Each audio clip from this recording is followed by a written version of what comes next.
Hello and welcome back to the channel, and I'm sorry that I've been away for so long.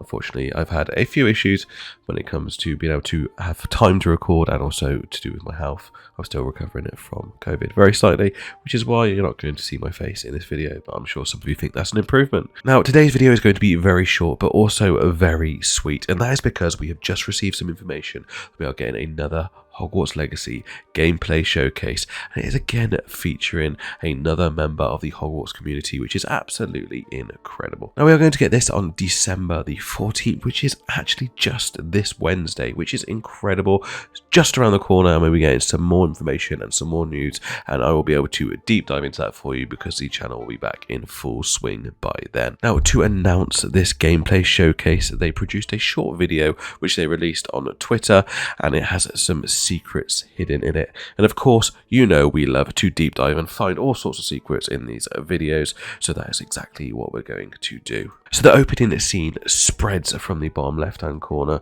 and the bottom left hand corner is actually quite an interesting place to start this breakdown. If you look at our minimap, you can actually see some symbols on the minimap which we haven't actually seen properly before. To the bottom right, you can see a location mark. Now, this is going to be a marker for a quest or some sort of location that we're going to have to visit. This is pretty normal for most open world games, but then there's also another couple of symbols which we can see as our character flies towards this lake, and that is some enemy symbols. Now, I'm looking to the left hand side of the screen and I can't quite make out any characters down there that we could see, so it is potential that they are also flying alongside us and potentially above us, but this is just speculation. And also, as the screen transitions into the next scene, you can see that another one appears, and this is the troll that we are fighting in this scene. Going back to the flying scene, there's a couple more things in the bottom right which are slightly obscured by the teen rating logo. To the bottom there looks to be a health bar, which is normally in green in most games, and I'll suggest this is probably our health while we're flying. There's also a yellow bar, which potentially could be some sort of boost bar as we're flying on the broomstick to give us a bit extra speed should we need it to get away from some enemies. Moving on to this next scene with the troll, and you can see our character in the dark arts clothing that we got given to us with the pre-orders. As you can see, there is a green line coming from this wand, and we have seen this exact animation previously in one of the videos, and that is as we use the killing curse Avada Kedavra. Now, I want to draw your attention to the bottom right hand side of the screen and the very well placed teen logo in this footage. Now, the teen logo nearly covers all of the spells that we can do in this scene, but it's very interesting to see exactly what they are, and if we pause it at the right time in this video, you actually be able to make out most of these spells. So first of all, this red spell on the left, I believe is potentially going to be the image for Crucio. If you look at it, it is very spiky, potentially symbolizing the damage or the pain that you inflict with the Crucio spell. That would make sense when you look at the other spells that we have. If you pause it just here, you can see the top of the puppeteer's hand that we got in the released symbol for the Imperio curse. Now, this symbol is glorious to look at and also gives us an insight into what the other spell around the other side of this teen symbol is going to be. As you can see, it is a skull on its own.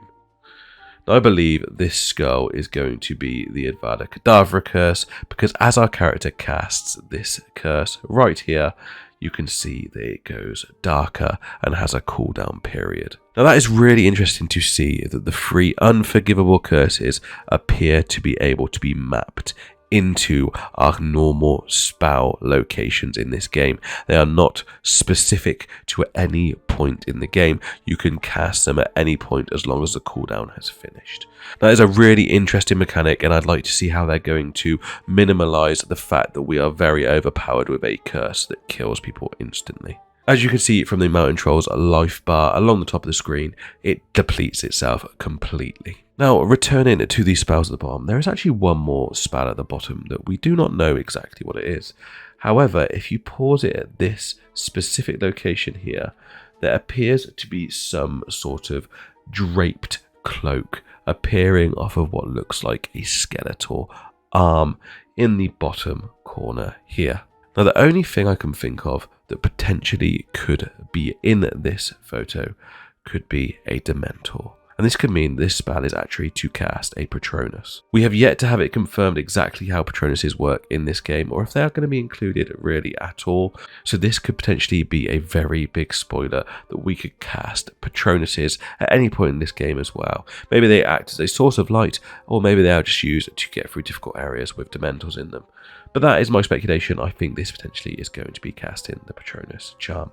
Now I'm going to throw one more spanner in the works in this scene, and that is the fact that I don't know if these spells are actually going to be fully accessible throughout the main game.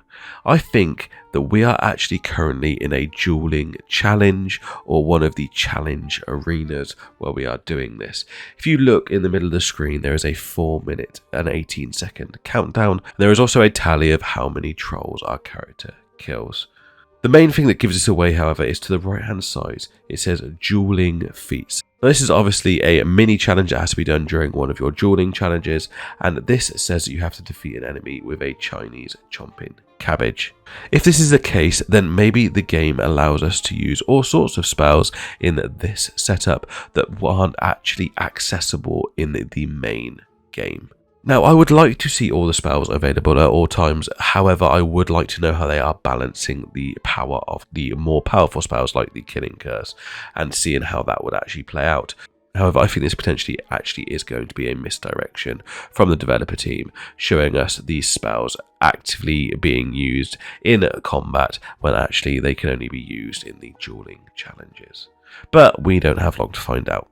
To the top left of the screen, as we kill this troll, we actually get some experience points. It looks like this character is a Slytherin, obviously, as he's using the Killing Curse. The final scene that we get is potentially in the vivarium, and this is us looking after a Graphorn. As you can see, we are using some sort of brush to brush the top of the Graphorn's head in the middle of the screen here.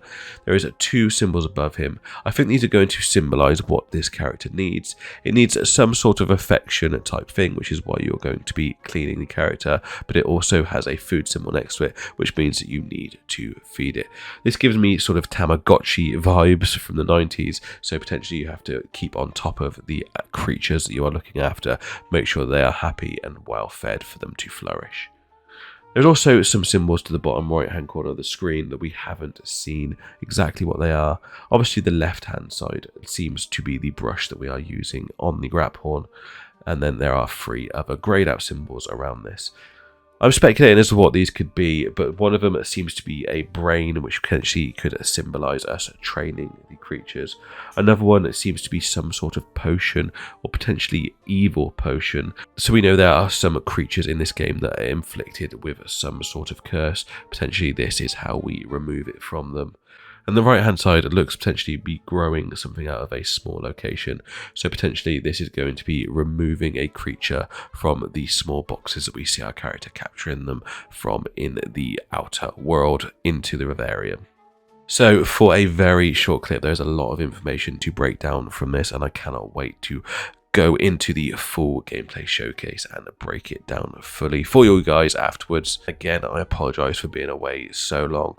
I will be breaking down the original gameplay showcase, however it is likely going to be after the new gameplay showcase, so I can stay up to date with what we've got at the moment.